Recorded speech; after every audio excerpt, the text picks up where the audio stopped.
Welcome back to Silent Paws and Brave Hearts. The snow had been falling for 3 days.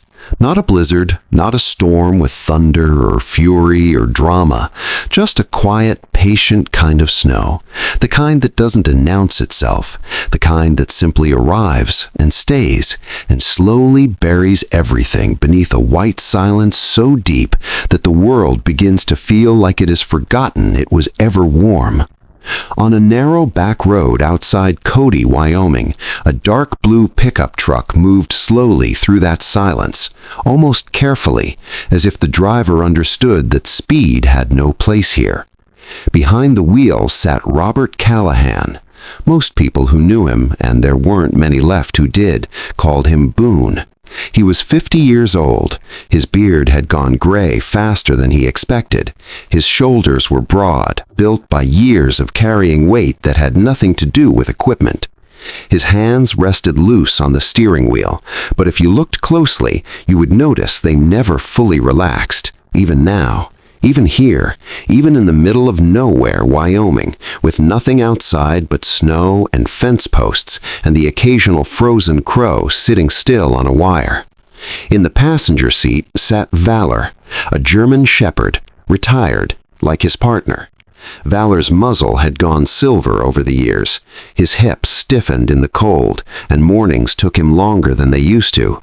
But he sat upright in that seat the way he had always sat, back straight, eyes forward, alert, as if the mission wasn't over, as if it would never truly be over. They had served together overseas for 7 years, 7 years of heat and dust and darkness and decisions that no training manual ever fully prepares a man to make. They had lost men together, good men, young men, men who had laughed too loud at dinner and written letters home every Sunday and believed, the way only the young can truly believe, that they were going to make it back. Some of them didn't. Boone and Valor had, and now, in the quiet plains of Wyoming, with the snow pressing soft against the windshield and the heater humming low, it was just the two of them, the way it had been for a long time now. Boone lived alone in his father's old farmhouse.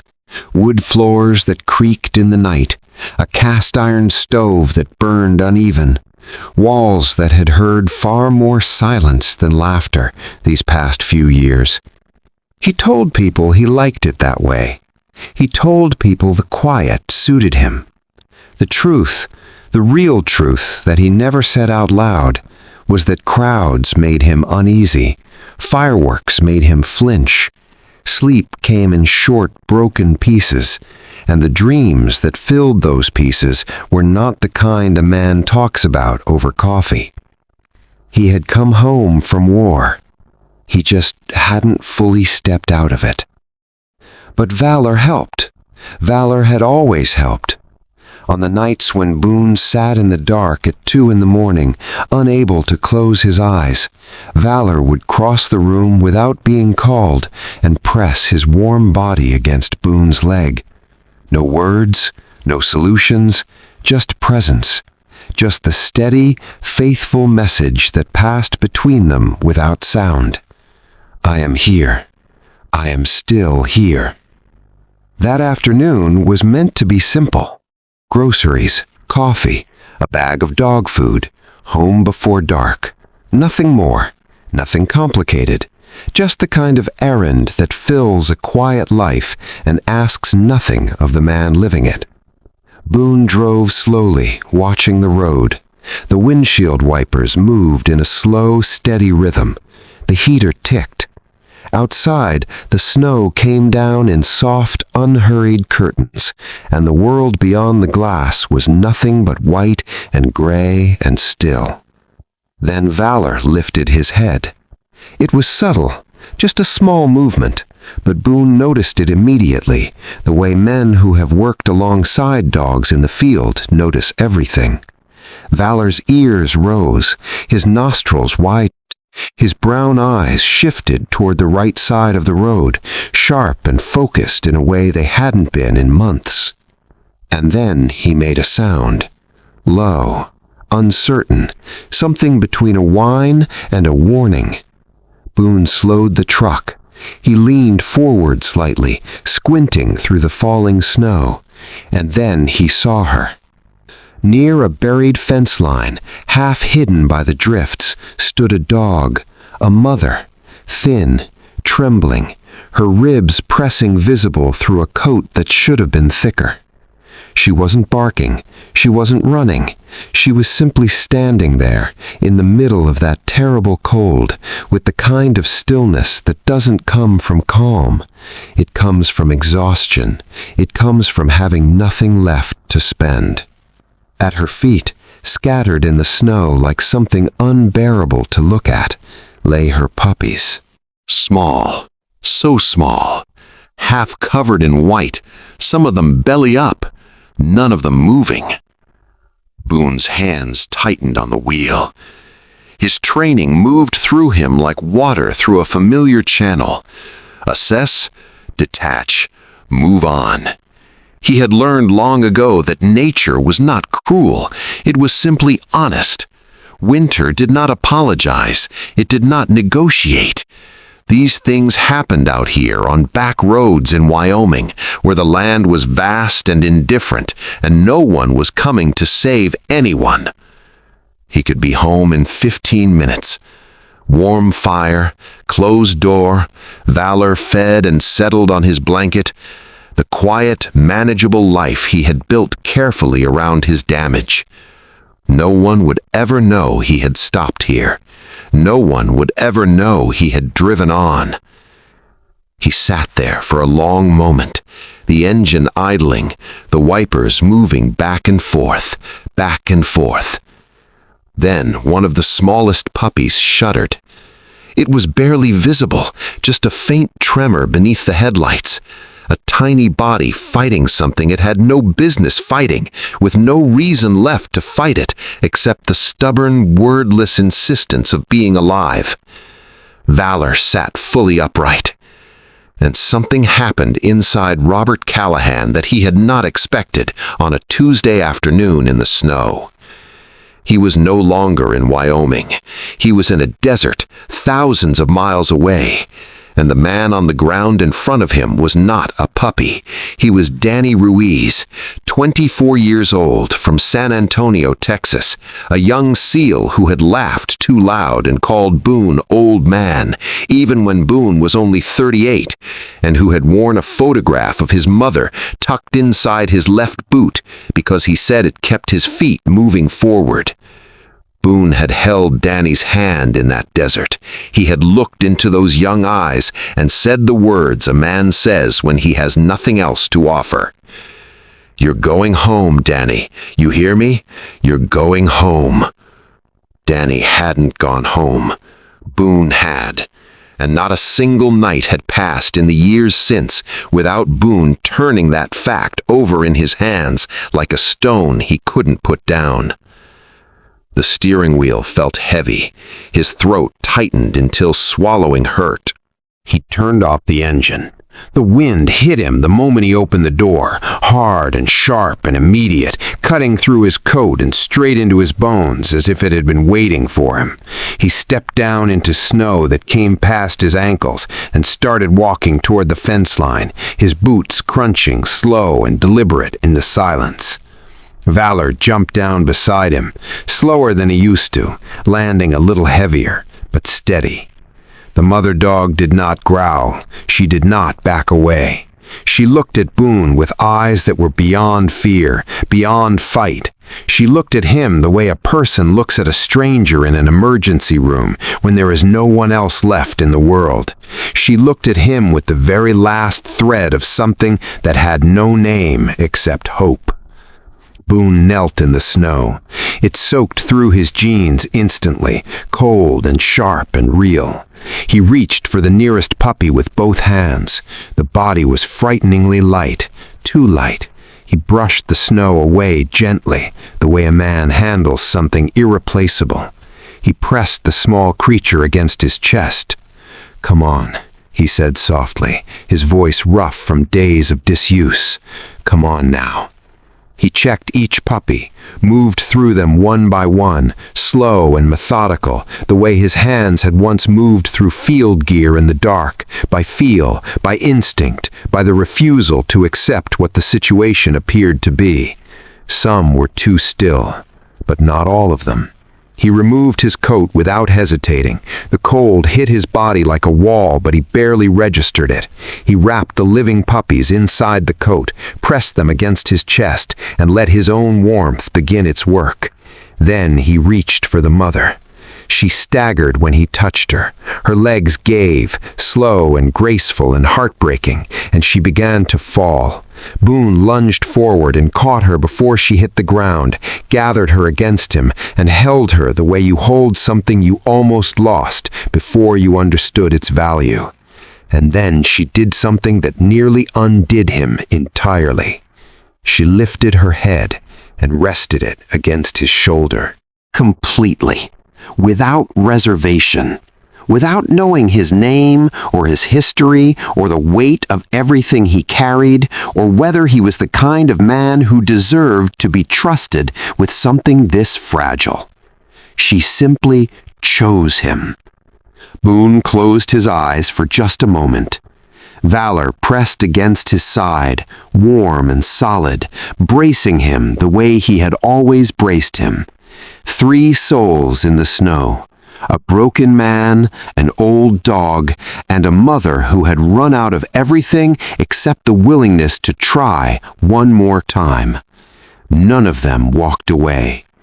He carried them to the truck, made 2 trips, settled the mother across the back seat with his coat tucked around her, laid the puppies close together, breathing on them, rubbing them gently with his hands. Valor climbed in last and turned to look at the small, fragile pile of life behind him with an expression that Boone could only describe as recognition. He drove home faster than he had driven in years. Back at the farmhouse, he carried them inside like they were made of something precious and irreplaceable, because they were. He built the fire higher than he had all winter, dragged quilts from closets that hadn't been opened since his father's time, laid the puppies in a careful cluster near the stove, close enough to heat, but not too close.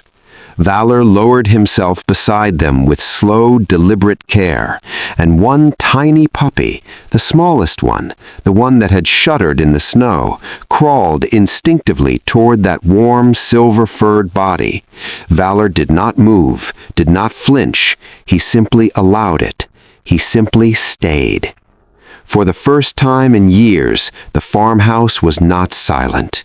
There were thin, fragile whimpers, tiny breaths audible in the stillness, the steady crackle and pop of a fire burning high, and Boone on his knees on the wooden floor, hands trembling in a way they never trembled on any mission, felt tears fall down his face for the first time since the desert.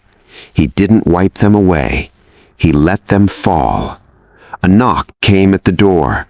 He almost didn't answer it, but something made him rise. On the porch stood Evelyn Harper, 78 years old, widowed 12 years now, small in frame, but carrying herself with the kind of quiet strength that comes not from never being broken, but from being broken and choosing every single morning to get back up. She had a scarf around her neck and sharp eyes that missed nothing. "I saw your chimney smoking higher than usual," she said simply. "Figured you might need a second pair of hands." She didn't wait for an invitation. She stepped inside, looked at the scene on the floor, and without a single question, without a single word of surprise, she rolled up her sleeves and knelt down beside Boone. Between the two of them, and Valor standing quiet watch, warmth returned. Slowly, stubbornly, the way warmth always returns when people refuse to stop offering it. One puppy squeaked, a thin, reedy, magnificent sound. Another stretched its legs. Evelyn smiled, her glasses misting from the heat of the fire. "They're fighters," she said softly. Boone looked down at the small bodies pressed against his old dog's side. His jaw tightened. His eyes were still wet. "So were my boys," he whispered. Evelyn didn't ask what he meant. She understood. She simply reached over and placed her hand briefly over his and left it there for a moment, and then went back to work. The days that followed gave Robert Callahan something he had not had in years: purpose without orders, responsibility without rank, a reason to set an alarm and keep it. He taped a feeding schedule to the refrigerator in his own handwriting.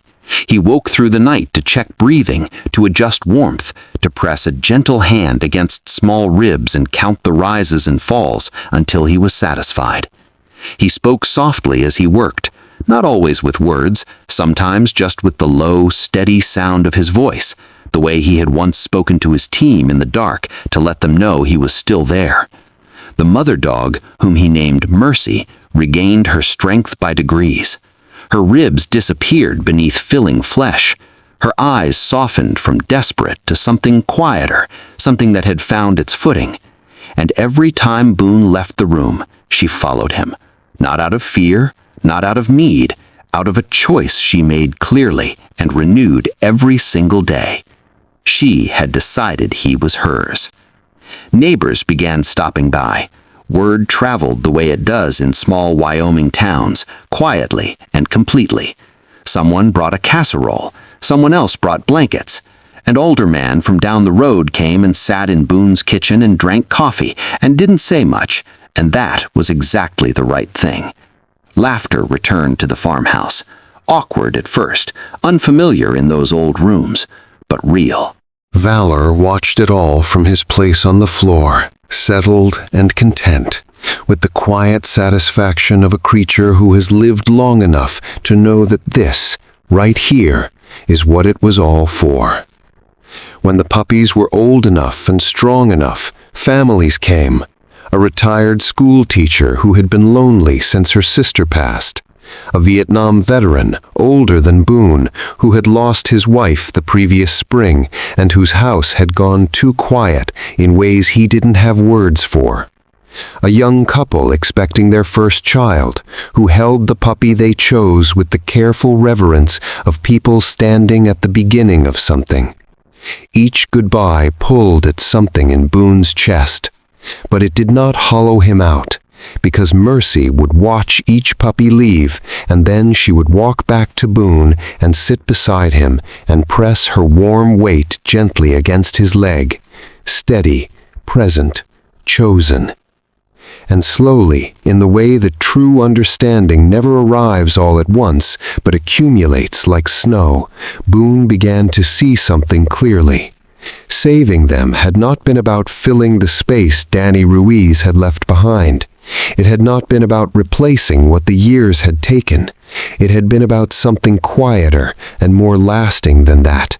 It had been about honoring it, honoring them, carrying forward the same stubborn, faithful refusal to walk away that Danny had carried in his left boot, tucked next to his mother's photograph, all the way to the end. Late one evening, near the close of winter, snow began to fall again. Softer this time, almost gentle, the kind of snow that feels like an apology from a season that was too hard for too long. Boone stepped out onto the porch. The cold met him quietly, without aggression. He lowered himself into the old wooden chair that had held his father before him, and it creaked beneath his weight the way it always had, familiar and honest. Valor came and lay down on his right side, moving slowly, breathing slower these days than Boone liked to think about. Mercy settled on his left, warm and solid and certain. Boone rested his hand on Valor's gray head, let it rest there, feeling the slow rise and fall of his old partner's breath. "I'm still here, brother," he said quietly, his voice barely above a whisper. Meant for Valor, yes, but also for Danny Ruiz, also for every young man whose name he still carried and always would. Snow gathered lightly on Valor's back, on Mercy's ears, on the railing and the steps and the wide open fields beyond. The land was quiet, but it was not empty. Boone looked out over the white fields, and something shifted inside him. Something that had been braced against itself for a very long time, slowly, carefully released. Not all the way, not completely. Some things don't release completely, and a man learns to make peace with that. But enough. Enough to breathe differently. "We're not alone anymore," he said softly. Valor's tail thumped once against the wooden boards, slow and deliberate and warm. Mercy leaned closer, and Robert Callahan, 50 years old, gray-bearded, steady-handed, sitting in his father's chair in the Wyoming snow with an old dog on one side and a mother who had chosen him on the other, did not feel like a man who had simply survived. He felt like a man who had stayed. There is a kind of grace that does not come announced. It does not arrive with trumpets or clear skies or the feeling that you deserve it. Sometimes it comes trembling in the snow, at the end of a road you were only driving because you needed coffee and dog food and to be home before dark. Sometimes it weighs almost nothing in your hands. Sometimes it looks at you with eyes that have nothing left except the willingness to trust one more time. And sometimes, at 50 years old, with gray in your beard and ghosts in your memory, and a house that learns silence too well, you kneel down in the cold and you discover that you still have warmth left to give. That is not a small thing. That is everything. If this story reached something inside you today, something quiet and true, then you are exactly who this channel was made for. We tell these stories because they deserve to be told. Because the men who served quietly, and the animals who loved faithfully, and the moments that happen on back roads when no one is watching, they matter. They have always mattered. Please subscribe to Silent Paws and Brave Hearts so you never miss a story like this one. Hit the bell so these stories find you when you need them most. And if this one moved you, share it with someone who needs to be reminded today that it is never too late to come home. We will see you in the next story, right here, where the paws are silent and the hearts are brave.